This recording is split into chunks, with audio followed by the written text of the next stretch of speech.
It is no exaggeration, John, to say that there could, of course, not be a worse time for adverse weather to cause travel disruption. Yes. Who is live on the line from Hunstanton in North Norfolk. Hello to you, Jake.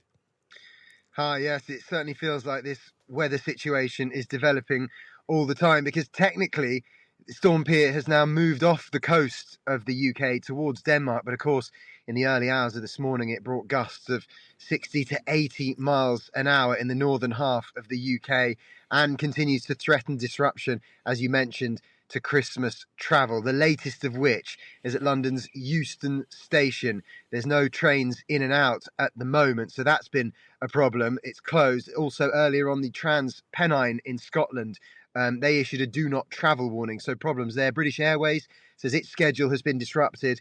And to top it all off, as you mentioned, a last-minute strike by Eurotunnel workers has suspended Eurostar services as well. And all of this, of course, as we close in on what's been described as the busiest time to travel, and that's coming up over the weekend. It's thought that 21 million trips are expected before Christmas. Perhaps the one crumb of comfort, that yellow warning that you mentioned by the Met Office for wind, that was issued earlier, covering Scotland, Northern Ireland, North Wales and parts of northern and eastern England.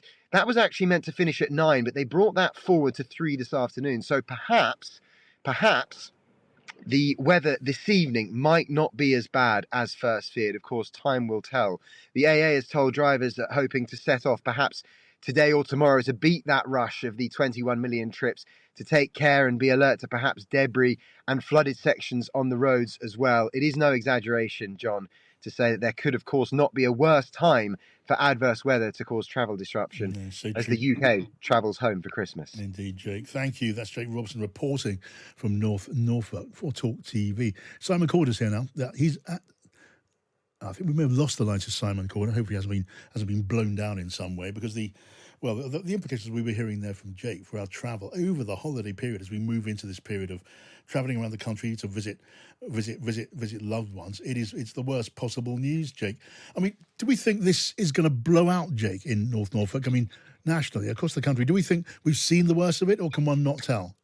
No, well, the suggestion is that certainly Storm Pier, we have seen the worst of it. As I mentioned, it's now left. The eye of the storm is currently not over the UK anymore, and it's heading over towards Denmark. So lucky them over there, I would say. But certainly, as far as we've seen of this storm, there are going to be more warnings in place tomorrow and heading into Saturday. But I imagine that I fear that is more for icy conditions rather than the wind and the rain that we might have seen in the last 24 hours. Of course, what we can't really account for is whatever damage has been done, what disruption that causes to rail lines, power lines, that kind of thing. That, of course, once the storm has been and gone, it sort of leaves everything in its wake, doesn't it? So how long it takes for power lines or trees to be picked up off lines, that kind of thing, that is obviously much harder to tell. But certainly, as far as the worst of the weather, it's thought, obviously we don't know for sure, but it's thought that we have seen the worst of it. All right, Jake Robson in North Norfolk.